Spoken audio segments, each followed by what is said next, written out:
Hello friends, welcome to A 24 knowledge A official YouTube channel.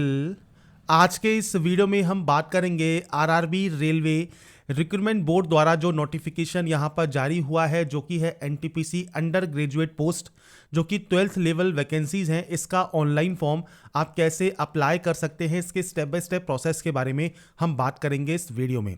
तो इस vacancy से related जानकारी आप रेलवे की ऑफिशियल वेबसाइट पर जाकर या वीडियो डिस्क्रिप्शन में jobrasta.com पर जाकर चेकआउट कर सकते हैं। और अप्लाई करने से पहले इसका जो ऑफिशियल नोटिफिकेशन है वो भी आप ध्यान से ज़रूर रीड आउट कर लें। 28 अक्टूबर से आपके फॉर्म स्टार्ट हो चुके हैं। 27 नवंबर 2025 तक आप इसमें आवेदन कर सकते हैं। फीस आप 29 नवंबर 2025 तक जमा करा पाएंगे। मॉडिफिकेशन 30 नवंबर से 9 दिसंबर तक आप यहाँ पर कर सकते हैं। इसके बाद फ्रेंड्स यहाँ पर देखिए जो नंबर ऑफ वैकेंसीज हैं 3058 वैकेंसीज जारी की गई हैं, जो कि आप यहाँ पर चेकआउट कर सकते हैं। 4 पोस्ट आपकी यहाँ पर जारी हुई हैं जिनके लिए आपको ऑनलाइन अप्लाई यहाँ पर करना है। अब बात करते हैं कैसे आपको इसमें ऑनलाइन आवेदन करना है। और इस वीडियो को स्टार्ट करने से पहले अगर अभी तक आपने हमारे चैनल को सब्सक्राइब नहीं किया है, सब्सक्राइब करें, शेयर करें, लाइक करें, जिससे आपको आने वाली जो भी अपडेट्स हैं वो आपको लगातार मिल सके। तो सबसे पहले आपको आना होगा इस पोर्टल पर जहां से आप इसमें ऑनलाइन आवेदन करेंगे। सबसे पहले लॉगिन सेक्शन पर जाकर आप यहां पर जो है डायरेक्टली लॉगिन कर सकते हैं, अगर आपने पहले से कोई भी रजिस्ट्रेशन यहां पर किया हुआ है। और अगर मान लीजिए आपने आज तक कोई भी रजिस्ट्रेशन नहीं किया है तो क्रिएट एन अकाउंट पर आप जा सकते हैं। जैसे ही आप इस ऑप्शन पर क्लिक करेंगे आपसे कहेगा कि 2024-25 में अगर आपने रजिस्ट्रेशन किया हुआ है तो आपको यहाँ पर रजिस्ट्रेशन करने की रिक्वायरमेंट नहीं है, आप डायरेक्टली लॉगिन कर सकते हैं। पर हम सबसे पहले बात कर लेते हैं कि जिन्होंने रजिस्ट्रेशन नहीं किया हुआ है वो क्या करेंगे। तो सबसे पहले नेशनलिटी आपको सेलेक्ट करना होगा। अब आपकी पर्सनल इंफॉर्मेशन रहेगी 10th क्लास की मार्कशीट या सर्टिफिकेट के अकॉर्डिंग। 2 बार आपको एंट्री करनी होती है। पहले है आपका नाम, आपको यहाँ पर दोबारा से रीटाइप करना होगा। अगर आपने अपना नाम चेंज किया हुआ है तो आप यस कर सकते हैं, पर आपके पास नेम चेंजिंग गैजेट नोटिफिकेशन आपके पास होना चाहिए और आपका नया नाम आप यहाँ पर दे सकते हैं। अगर आपने आज तक अपना नाम चेंज नहीं किया है, वही नाम है जो कि 10 की मार्कशीट में है, तो आप यहाँ पर सिंपली नो कर देंगे। इसके बाद है डेट ऑफ बर्थ। आप इस कैलेंडर के माध्यम से डेट ऑफ बर्थ सेलेक्ट कर सकते हैं और यहाँ पर डेट ऑफ बर्थ टाइप कर सकते हैं। इसके बाद सेम जेंडर है, जेंडर आप यहाँ पर सेलेक्ट कर लेंगे। आपको 2 बार फादर नेम और मदर नेम यहाँ पर एंटर करना होगा, जिससे ये वेरीफाई हो जाएगा। ये आपकी पर्सनल जानकारी है, आपको आपके अकॉर्डिंग यहाँ पर एंटर करना होता है। इसके बाद है आपका मेल एड्रेस और आपका मोबाइल नंबर, ये आपको आपके अकॉर्डिंग एंटर करना है और ये एक्टिव एंड वैलिड होने चाहिए। Generate mail OTP, generate mobile OTP करेंगे, इन पर एक ओटीपी आएगी, वो ओटीपी आपको यहाँ पर टाइप करना है। इसके बाद आता है वेरिफिकेशन। वेरिफिकेशन आप 3 तरीके से यहाँ पर कर सकते हैं, पर यहाँ पर फ्रेंड्स देखिए I do not have Aadhaar card. अगर आपके पास आधार कार्ड नहीं है तो आपसे कहेगा कि आप आधार कार्ड जरूर बनवा ले, जिससे फ्रेंड्स आपके जो भी एंट्री है एग्जाम सेंटर पर उस पर आपको कोई भी दिक्कत नहीं हो। अगर आप इस ऑप्शन पर क्लिक करते हैं तो आपको ड्राइविंग लाइसेंस और पैन कार्ड का ऑप्शन मिलता है, और आप पैन कार्ड से date of birth, document number, issuing authority, place of issue से आप यहाँ पर रजिस्ट्रेशन कर सकते हैं। पर फ्रेंड्स यहाँ पर कोशिश कीजिएगा आप यहाँ पर जो भी डाटा एंटर कर रहे हैं वो बिल्कुल सही हो, और आप यहाँ पर जो वेरिफिकेशन है कोशिश करें आधार कार्ड के माध्यम से या डिजी लॉकर के माध्यम से ही करें। आधार कार्ड से करने का बेनिफिट आपको मिलता है। आधार कार्ड नंबर दीजिए ओटीपी वेरिफिकेशन करने के लिए। आपके आधार कार्ड में जो भी मोबाइल नंबर रजिस्टर है उस पर एक ओटीपी आएगी, वो ओटीपी आपको वेरीफाई करनी होगी। इसके बाद आप इसे यहाँ से कंफर्म करेंगे। कंफर्म करने के बाद यहाँ पर पासवर्ड क्रिएट करेंगे। पासवर्ड कैसा होना चाहिए? पासवर्ड में capital letter, small letter, special character और नंबर्स आपके उस पासवर्ड में होना ज़रूरी है, तो ही आपका वो पासवर्ड कंफर्म होगा। पासवर्ड बनाने के बाद कैप्चा कोड को यहाँ पर टिक कीजिए। Preview and create an account करके अपना रजिस्ट्रेशन या अकाउंट आप यहाँ पर क्रिएट कर सकते हैं। तो यहाँ पर शॉर्ट में मैंने आपको जानकारी प्रोवाइड उन कैंडिडेट के लिए की है जिन्होंने आज तक अपना जो अकाउंट है वो क्रिएट नहीं किया है। और अगर आपने अपना अकाउंट क्रिएट किया हुआ है, सिंपली लॉगिन सेक्शन पर जाइए। लॉगिन विद आधार आप कर सकते हैं या लॉगिन विद आरआरबी क्रेडेंशियल पर जाइए। मोबाइल नंबर और आपका जो पासवर्ड है जो आपने बनाया होगा, जिसमें कैपिटल लेटर होगा, स्मॉल लेटर्स होंगे, नंबर्स होंगे, स्पेशल कैरेक्टर होंगे, वो डालकर I am not a robot पर क्लिक करके आप लॉगिन कर सकते हैं। इसके बाद फ्रेंड्स यहाँ पर देखिए 2 फेस ऑथेंटिकेटर आपका यहाँ पर आता है। तो यहाँ पर 2 फैक्टर ऑथेंटिकेशन में आप अपने मोबाइल नंबर पर जो आप ओटीपी मंगवा रहे हैं वो ओटीपी आप यहाँ पर एंटर करके सिंपली यहाँ से लॉगिन कर सकते हैं, और उसके बाद ऑनलाइन एप्लीकेशन वाले ऑप्शन पर आप जाएंगे। अब देखिए 2 वैकेंसीज हैं, ग्रेजुएट पोस्ट है और एक आपका अंडर ग्रेजुएट पोस्ट है। ग्रेजुएट पोस्ट का फ्रेंड्स वीडियो मैंने आपको पहले ही प्रोवाइड किया हुआ है। यहाँ पर हम बात करेंगे अंडर ग्रेजुएट के लिए, तो आप यहाँ से आरआरबी सेलेक्ट कर सकते हैं जिस भी आरआरबी में अप्लाई करना चाहते हैं। नोटिफिकेशन को रीड आउट जरूर करने। अप्लाई करने से पहले जो भी जानकारी आपको चाहिए वो सब आपको इस नोटिफिकेशन में देखने को मिल जाती है। आप आरआरबी वाइज जो वैकेंसीज हैं, कैटेगरी वाइज जो वैकेंसीज हैं, वो सब आप यहाँ पर चेकआउट कर सकते हैं। तो यहाँ पर आपके अकॉर्डिंग आपको यहाँ पर सेलेक्ट करना है आप इनमें से किस आरआरबी में अप्लाई करना चाहते हैं। I am not guarantee debate पर और कंफर्म पर क्लिक कीजिए, नेक्स्ट स्टेप पर क्लिक कीजिए। और इसके बाद फ्रेंड्स आपके कुछ ऑप्शंस हैं। सबसे पहले है मैरिटल स्टेटस का, तो मैरिटल स्टेटस आपको सेलेक्ट कर लेना होगा। रिलीजन आपको सेलेक्ट कर लेना होगा। मदर टंग आपकी कौन सी है वो आपको सेलेक्ट कर लेना होगा। चॉइस ऑफ लैंग्वेज, आप किस लैंग्वेज में अपना एग्जाम कंडक्ट करना चाहते हैं। परमानेंट विजिबल मार्क, जैसे कोई कट का निशान है, कोई मोल है, कोई बर्न का निशान है, तो आप उसकी जानकारी यहाँ पर प्रोवाइड कर सकते हैं। इसके बाद कम्युनिटी ऑप्शन है। तो देखिए जनरल में कोई ऑप्शन नहीं आता। अगर आप ईडब्ल्यूएस सेलेक्ट करते हैं तो ईडब्ल्यूएस में आपसे कहता है आपके पास 1/4/2025 के बाद का आपके पास सर्टिफिकेट होना चाहिए और क्लोजिंग डेट से पहले का होना चाहिए। आप अपना सर्टिफिकेट नंबर यहाँ पर देंगे। कम्युनिटी सर्टिफिकेट इशू किसने किया है वो आपको देना होगा, जो कि ईडब्ल्यू सर्टिफिकेट है। और सर्टिफिकेट इशू डेट क्या है वो आपको देना होगा। अगर आप आते हैं ओबीसी में तो आपसे ओबीसी में कहेगा कि आपके पास यहाँ पर जो है सेंट्रल गवर्नमेंट का सर्टिफिकेट यहाँ पर होना चाहिए। आप यहाँ पर क्लिक करेंगे। आपका फ्रेंड्स यहाँ पर पूछता है अगर आप क्रीमी लेयर से बिलोंग करते हैं तो आपको जनरल में काउंट किया जाएगा। तो आप नॉन क्रीमी लेयर का आपके पास सर्टिफिकेट होना चाहिए और ये 1/4/2025 के बाद का और 27/11/2025 से पहले का आपके पास होना जरूरी है। यहाँ पर आपकी कास्ट का नाम देंगे। कास्ट आपकी जो कास्ट सर्टिफिकेट है उस पर मेंशन होता है। कम्युनिटी सर्टिफिकेट नंबर देंगे।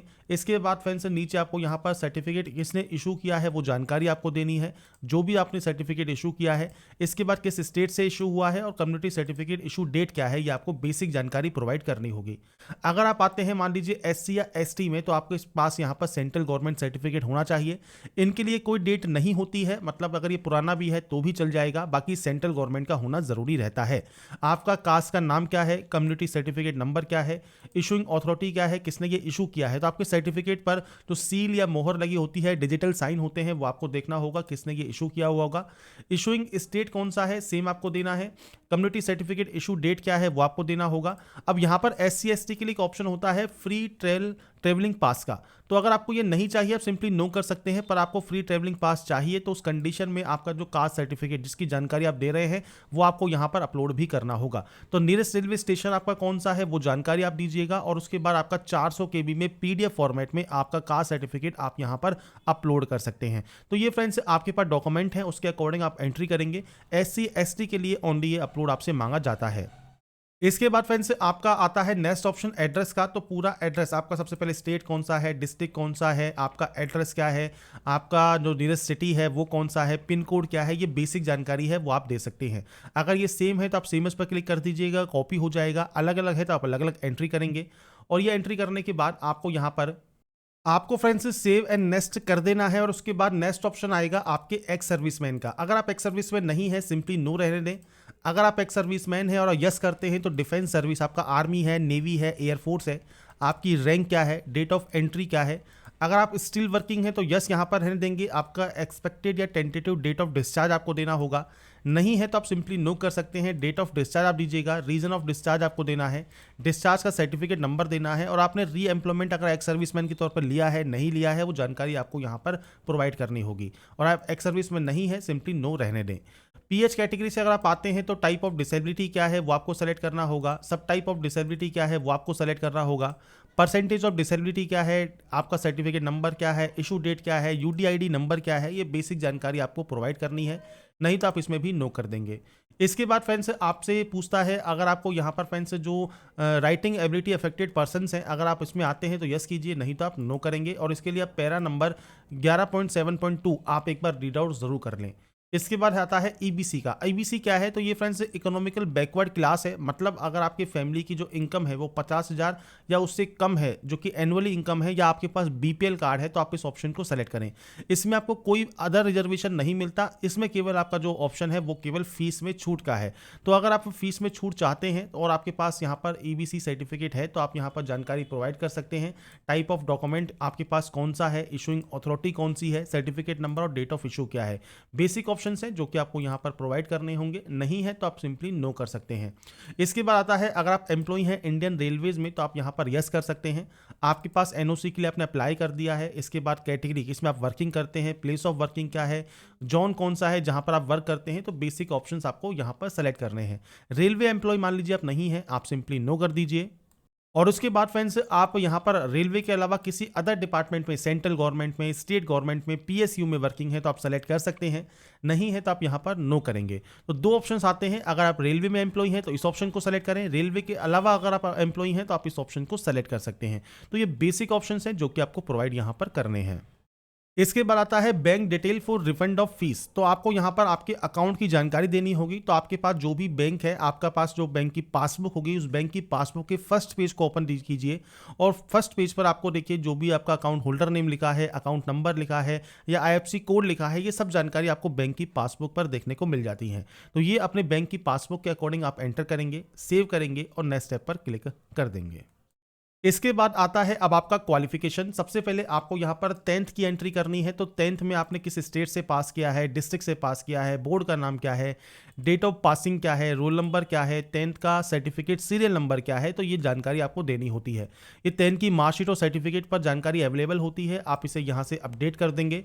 इसके बाद क्वालिफिकेशन में आपको देना है 10+2। आप 10+2 पर जाएंगे, यहाँ पर आपको एनी डिसिप्लिन का ऑप्शन मिलेगा। इसके बाद आपको यहाँ पर स्टेट का ऑप्शन मिलेगा। इसके बाद आपको यहाँ पर डिस्ट्रिक्ट का ऑप्शन मिलेगा। आपके बोर्ड का नाम क्या है, तो आप अपने बोर्ड का नाम, पूरा नाम आप यहाँ पर एंटर कर देंगे। तो बोर्ड का नाम एंटर करने के बाद यहाँ पर डेट ऑफ पासिंग आपको देना होगा, मतलब आपने इसको कब पास किया है। ये बेसिक ऑप्शंस हैं, ये आपकी मार्कशीट एंड सर्टिफिकेट पर अवेलेबल होते हैं, उसके अकॉर्डिंग आपको यहाँ पर जानकारी प्रोवाइड करनी होती है। आपका परसेंटेज कितना है वो आपको जानकारी देनी है। और उसके अलावा टाइपिंग प्रोफिशिएंसी इंग्लिश या हिंदी में आपके पास है तो आप यहाँ पर यस कर सकते हैं और उसके बाद क्वालिफिकेशन को ऐड कर सकते हैं। ऐसे ही आपके पास मान लीजिए डिग्री है तो आप डिग्री की जानकारी भी दे सकते हैं। बाकी यहाँ पर 10th एंड 12th आपके पास होना जरूरी है, क्योंकि ये यूजी की वैकेंसी है अंडर ग्रेजुएट की, तो आपके पास अंडर ग्रेजुएट की जानकारी देना आपको जरूरी रहेगा। इसके बाद डिसिप्लिन आपको सेलेक्ट करना है। इसके बाद फ्रेंड्स आपको कोर्स का नाम देना है। आपने फ्रेंड्स कौन सा कोर्स आप यहाँ पर कर रहे हैं, आप उसकी जानकारी यहाँ पर दे सकते हैं। इसके बाद आपका यहाँ पर फ्रेंड्स देखिए ऑप्शन आता है स्टेट का, आप यहाँ पर सेम स्टेट सेलेक्ट कर लेंगे, डिस्ट्रिक्ट सेलेक्ट कर लेंगे, आपके कॉलेज का नाम आपको यहाँ पर, आपकी यूनिवर्सिटी का नाम आपको देना है। इसके बाद आपको आपका डेट ऑफ पासिंग देना है, मतलब आपने इसको कब पास किया है वो जानकारी आप दे सकते हैं और आपकी परसेंटेज आप यहाँ पर एंटर कर देंगे। इसके बाद आप इसे भी ऐड कर सकते हैं। अब यहाँ पर देखिए जो भी जानकारी है वो मैंने सिर्फ सैंपल या डेमो के तौर पर एंटर की है, आपके अकॉर्डिंग सही से जानकारी आप एंटर कीजिएगा और उसके बाद नेक्स्ट स्टेप पर क्लिक कीजिएगा। नेक्स्ट स्टेप पर आने के बाद फ्रेंड्स अब आपके सामने ऑप्शन आता है फ्रेंड्स आपके डॉक्यूमेंट्स अपलोड में, जिसमें आपके फोटोग्राफ एंड सिग्नेचर अपलोड होंगे। अब यहाँ पर आपको जो फोटो अपलोड होती है वो आपकी लाइव फोटो अपलोड होती है, तो आपको यहाँ पर रिजेक्टेबल फोटोज दी गई हैं। इस तरह की फोटो आपकी रिजेक्ट हो सकती है, आपकी कुछ इस तरह की फोटो आपको यहाँ पर कैप्चर करना है। बैकग्राउंड जो है वो फ्रेंड्स लाइट रखिएगा या वाइट कलर में रखिएगा, तो ही आपकी फोटो सही ढंग से यहाँ पर कैप्चर होगी। और इसमें फ्रेंड्स आपसे कहा गया है नॉन वाइट क्लोथ आप पहनिएगा, जिससे फ्रेंड्स आपका जो कॉन्ट्रास्ट है बैकग्राउंड से वो मैच ना करे। मतलब अगर आप बैकग्राउंड वाइट है आपका यहाँ पर, तो आपको फ्रेंड्स यहाँ पर थोड़ा डार्क कलर के कपड़े पहनने हैं, जिससे फोटो आराम से आपकी कैप्चर हो जाए। ऐसे ही अब आपको यहाँ पर जो है आपका सिग्नेचर अपलोड करना होगा JPG फॉर्मेट में, साइज आपको यहाँ पर दिया हुआ है। तो यहाँ पर फ्रेंड्स सबसे पहले हम बात करते हैं कि कैसे आप अपनी जो सिग्नेचर है आप यहाँ पर अपलोड करेंगे, उसको फ्रेंड्स आप यहाँ पर रिसाइज कर सकते हैं पिक्सल में, और इसका जो साइज है वो 30 से 49 KB में ला सकते हैं। तो इसके लिए आपको क्या करना है, आपको फ्रेंड्स यहाँ पर देखिए ओपन करना है यहाँ पर IM रिसाइजर। आप यहाँ पर इस जब पोर्टल पर आएंगे, गूगल पर आप जो है टाइप कीजिएगा IM रिसाइजर, आपके सामने ये वाला जो पोर्टल है वो ओपन हो जाएगा। आपकी सेलेक्ट इमेज पर क्लिक कीजिए, आपकी इमेज को सेलेक्ट कर लीजिए। अब आपको यहाँ पर जो इमेज है उसको आपको सेट करना है साइज में। अब आप यहाँ पर चाहे तो mm में साइज रिसेट कर सकते हैं या पिक्सल में, तो 140 और 60 आपको यहाँ पर पिक्सल सेट करना है। अब यहाँ पर फ्रेंड्स देखिए जो आपका जो वैल्यू है वो आपको यहाँ पर देनी है। अब विड्थ है आपकी 140 की और हाइट है आपकी 60 की, तो ये आपको यहाँ पर साइज रखना है। पिक्सल यूनिट रहेगा, JPG फॉर्मेट रहेगा। यहाँ से आप इसे डाउनलोड पर क्लिक करेंगे तो आपको यहाँ पर डाउनलोड इमेज का ऑप्शन मिलेगा, आपकी इमेज डाउनलोड हो जाएगी। अब ये जो डाउनलोड होगी ये फ्रेंड्स देखिए 2 से 3 KB में डाउनलोड होने वाली है। तो इसके लिए आपको करना क्या है, गूगल पर दोबारा से सर्च करना है PI7, जहाँ पर आपको कंप्रेस इमेज टू 50 KB का ऑप्शन मिलेगा। सेलेक्ट इमेज पर क्लिक कीजिए और उसके बाद फ्रेंड्स कंप्रेस की हुई फाइल आपके सामने यहाँ पर आ जाएगी। अब यहाँ पर देखिए साइज क्या रिक्वायर्ड है, 30 से 49 KB। तो आप यहाँ पर देखिए जो वैल्यू है वो आप यहाँ पर लिख सकते हैं। मान लीजिए आपने 45 KB कर दिया, उसके बाद आप इसे यहाँ पर कंप्रेस कर सकते हैं, जिससे आपकी जो इमेज है वो आपकी जो आपका साइज़ है, जैसे हमने यहाँ पर 45 KB लिखा तो 43 KB में ये रिसाइज हो गई। तो यहाँ पर आप इसे डाउनलोड कर लेंगे, आपके जैसे 43 KB में डाउनलोड हो जाएगी। आपको सिंपली ब्राउज पर क्लिक करना है और आपका फ्रेंड्स जो भी सिग्नेचर है उसे आप यहाँ पर जो है सेलेक्ट कर लेंगे और सिग्नेचर को यहाँ पर सेलेक्ट करने के बाद आपको यहाँ पर ग्रीन टिक पर क्लिक करना है और उसे यहाँ पर अपलोड कर देना है। तो आपकी देखिए सिग्नेचर यहाँ पर अपलोड हो जाएगा। अब बात करते हैं कैसे आपको यहाँ पर आपका फ्रेंड्स जो लाइव फोटो है वो कैप्चर करना है। अगर आप यहाँ पर कैप्चर लाइव इमेज कर रहे हैं वेब कैमरा के माध्यम से तो आपको फ्रेंड्स वेब कैमरा जो है उसे परमिशन देनी होगी और उसके बाद फ्रेंड्स आपको आपकी लाइव फोटो यहाँ पर कैप्चर करनी होगी। और अगर मान लीजिए आप वेब कैमरा यूज नहीं करते हैं, आप मोबाइल से कैप्चर करना चाहते हैं तो आप इस ऑप्शन पर क्लिक करेंगे। आपके सामने कुछ इस तरह का एक इंटरफेस आएगा, मतलब एक QR कोड आएगा। इस QR कोड को आपको स्कैन करना होगा। हर किसी का ये अलग अलग QR कोड होता है, तो अपना जो QR कोड आपके पास है वो स्कैन कीजिएगा। आपके मोबाइल पर एक विंडो ओपन हो जाएगी। मोबाइल स्क्रीन जब आपकी ओपन हो जाती है तो फ्रेंड्स अपनी लॉगिन क्रेडेंशियल के साथ आप लॉगिन कर सकते हैं। आपका OTP आपको सिंपली वेरीफाई करना है। इसके बाद फ्रेंड्स आपका जो कैमरा होगा उसको आपको यहाँ पर परमिशन देनी है आपके मोबाइल में, और जब अपनी परमिशन आप दे देंगे उसके बाद आपकी जो लाइव फोटो है आपके कैमरे से वो है फ्रेंड्स आप यहाँ पर कैप्चर कर सकते हैं। आपको फ्रेंड्स ओनली ब्लिंक करना है आपकी आंखों को। जब आप ब्लिंक करेंगे तो आपकी फ़ोटो ऑटोमेटिक ये कैप्चर कर लेगा। कोशिश कीजिएगा बैकग्राउंड वाइट कलर का हो या लाइट कलर का हो, जिससे आपकी जो फोटो है वो आराम से एक बार में ही कैप्चर हो जाएगी।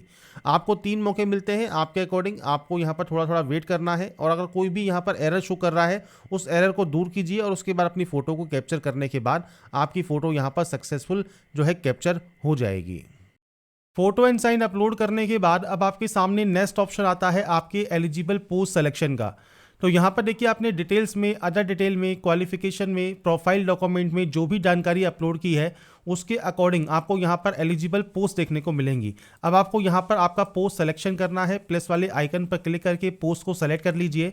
इसके बाद यहाँ से डिक्लेयर कीजिए। डिक्लेयर करने के बाद आई हियर बाय डिक्लेयर पर क्लिक कीजिए। प्लेस का नाम मेंशन कीजिए। अब प्लेस का नाम कौन सा होता है जहाँ से अभी आप फॉर्म को अप्लाई कर रहे हैं तो वो जानकारी आप यहाँ पर देंगे। इसके बाद आपको यहाँ पर डाटा देखने को मिलती है सेव की। आप यहाँ से डाटा को सेव कर सकते हैं। सेव होने के बाद प्रीव्यू एप्लीकेशन पर आप क्लिक करेंगे। तो यहाँ पर फ्रेंड्स देखिए आपको जो भी, अगर आपका जो प्रीव्यू सेक्शन है इसमें लगता है कोई गलती हो गई है किसी भी तरह की तो आपको यहाँ पर एक एडिट का ऑप्शन मिलेगा। अगर आपको लगता है कोई भी गलती नहीं है तो आप आई हैव रीचेक पर क्लिक करेंगे और उसके बाद यहाँ पर सिंपली सबमिट कर देंगे, जिससे आपका फॉर्म सबमिट हो जाएगा। और लास्ट स्टेप आपके पेमेंट का रहेगा। पेमेंट आप किसी भी बैंक के credit card, debit card, net banking से कर सकते हैं। तो जो प्रोसेस है यहाँ तक की वो मैंने आपको बता दी है। बाकी की जानकारी आप रेलवे की वेबसाइट पर या RRB NTPC की वेबसाइट पर जाकर चेकआउट कर सकते हैं। अप्लाई करने से पहले नोटिफिकेशन को ध्यान से जरूर चेक कर लें, उसके बाद ही आप इसमें आवेदन करें। अगर आपको हमारा ये वीडियो या अपडेट पसंद आया है तो लाइक सब्सक्राइब जरूर कीजिएगा। बाकी की जानकारी के लिए ऐसे ही बने रहिए हमारे साथ, देखते रहिए हमारा YouTube channel. Thanks for watching.